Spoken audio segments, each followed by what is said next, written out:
In tonight's deep dive, we're focusing on ICE enforcement in Minneapolis and one family's experience that's getting national attention. Shawn and Destiny Jackson say they and their 6 kids were on their way home from their oldest son's basketball game last week when they got caught between federal agents and protesters. They say after ICE agents told them to leave, tear gas was thrown under their car, detonating the airbags and trapping their family inside, including their 6-month-old baby, as black smoke filled the car, obstructing their vision and their ability to breathe. As a result, Destiny says her baby temporarily stopped breathing and she had to perform CPR before the family went to the hospital. Destiny and her husband Shawn are here to share more of their story. So Destiny and Shawn, thank you both so much for making the time. First of all, can you just walk us through what happened to you last week? What's really sticking with you emotionally still? Well, as you guys know, have seen last week, we were on our way home from our son's basketball game.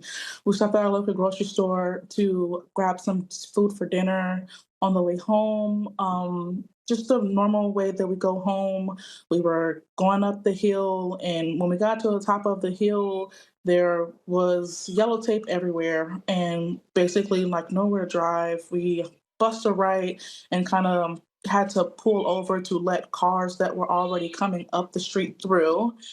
And in the process of that, kind of just asked like what was going on. We thought maybe like in our side of the neighborhood, most of the time it's like stuff like that is like killing or homicide. And so we were alerted that, ICE was doing their little thing. They had shot somebody. I had seen my mom out there, and I didn't want her to be out there due to like her heart condition and stuff like that. And when it was time, when we were about to leave to go home, everything just took a turn for the worse. And you said your baby stopped breathing for a period of time earlier. I mean, that moment must still be with you. That moment is still with me. I mean, like the biggest moment that's with me, that is something, but it was just like being trapped in the car. Like when our airbags deployed, we got our car went into an anti-lock system and all of our doors locked. There was I can remember trying to kick windows, and I slowly began to like just feel for everybody's door, and I started unlocking doors. Once we were out of the car, I was screaming for I told them I still have kids in the car. People were pulling me in the house. And I'm like, no, I have babies in the car. And my infant was the last one to enter in the house that we were pulled into. And he was like lifeless. Like, I mean, it was horrible. Have you and your family fully processed what exactly happened, and how are your kids doing?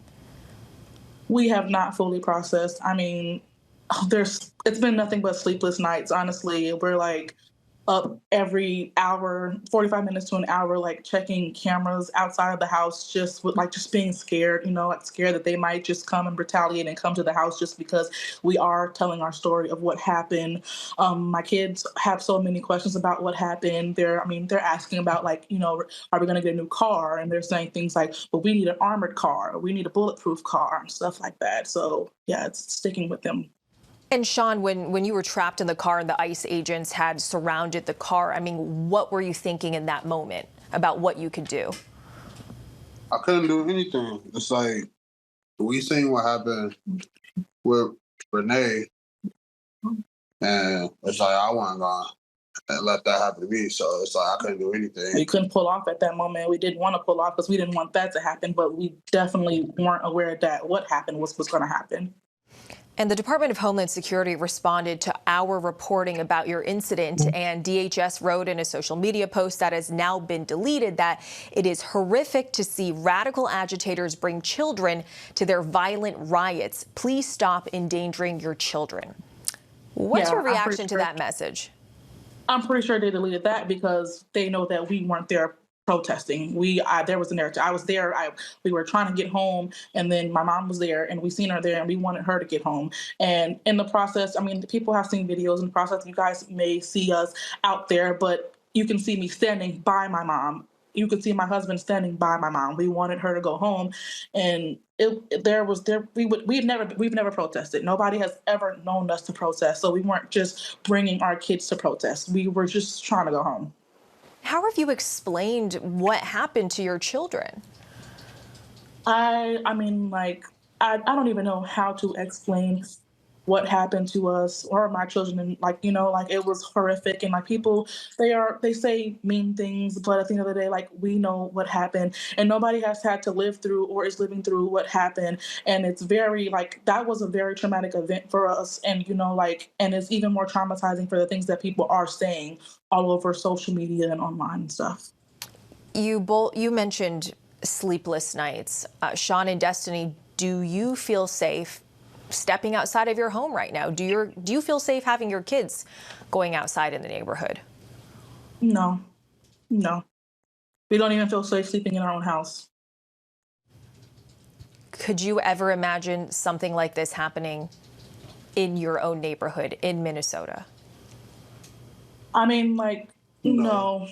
No, I mean, like, they hadn't even been, you know, like, I guess we had not, like, we work, you know, we live over north, we work over north, like, we haven't seen ICE agents this way. So to have seen that, that was, like, crazy. And then to have lived that was even crazier. Like,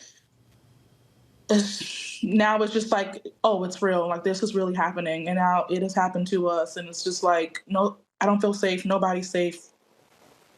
And you were, to your point, you were coming home from your son's game. You were not involved in these protests in any way. What is your message to anybody in Minnesota who might find themselves in a similar situation?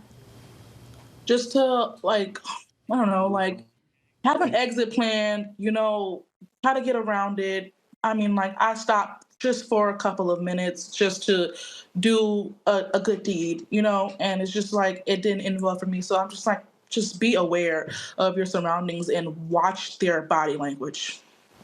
Destiny and Shawn Jackson, thank you both for coming on our show and sharing your story. Thank you for having us.